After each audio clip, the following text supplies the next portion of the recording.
My name is Brianna Springer, and today I'm going to be talking to you about women at war. We hold these truths to be self-evident, that all men are created equal, that they are endowed by their Creator with certain unalienable rights, that among these are life, liberty, and the pursuit of happiness. Throughout history, there has been many controversies over this line of the Declaration of Independence. However, we have always come to the conclusion that men and women are equal, that all races are equal, and that regardless of your situation, you should be able to pursue happiness. Today, male and females can become whatever they aspire to be. And a woman is entitled to life, liberty, and happiness, just as a man is. But why is it that in the military, she can be mocked, put down, and even sexually assaulted? 1 in 20 soldiers at the Warhouse base in Iraq are women. When these women leave the base, they're not afraid of armed forces, but they're afraid of soldiers within their own military.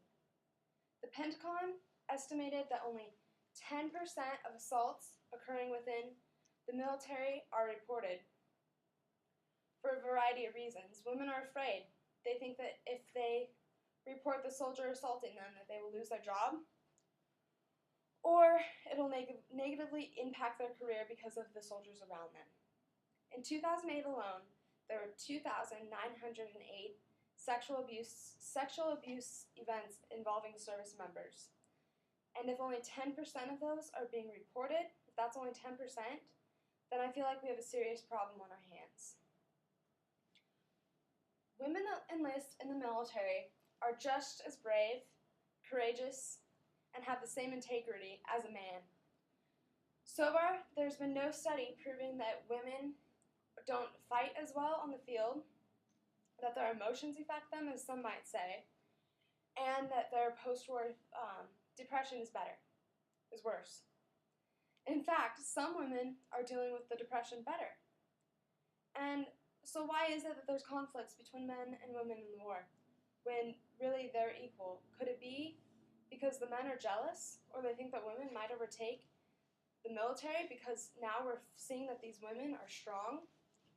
Such as Specialist Veronica Alfredo here. She proved when she jumped behind the wheel of her gun, grabbed her medical bag, and sprinted 500 yards to a civilian's truck that was crashed in bad shape. On the way, bullets were shooting at her, bouncing around her feet. Dust was going up because she was being shot at. But she still got to the person, took out her medical bag, and performed efforts to save this man. The efforts failed, but she was still awarded a Bronze Star for her efforts.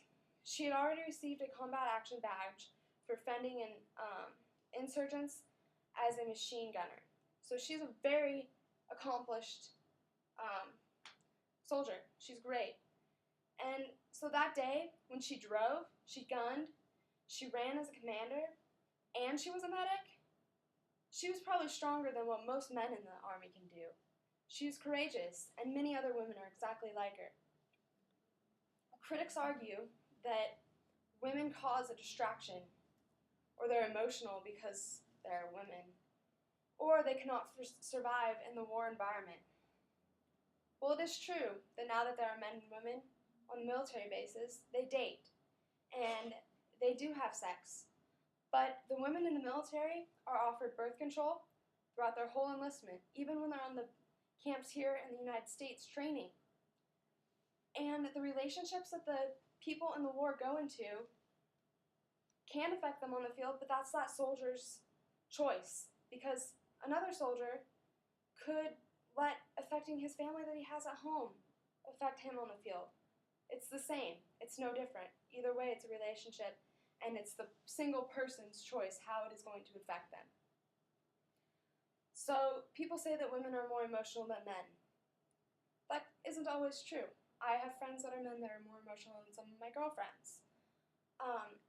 And if you are an emotional, scattered person, if you are constantly crying and you can't deal with the sight of death, are you really the kind of person that's going to enroll in the military?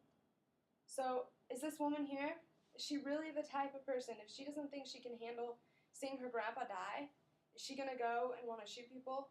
I don't think so. Some women are tough, and some women are seriously courageous with that. So it is ultimately your choice.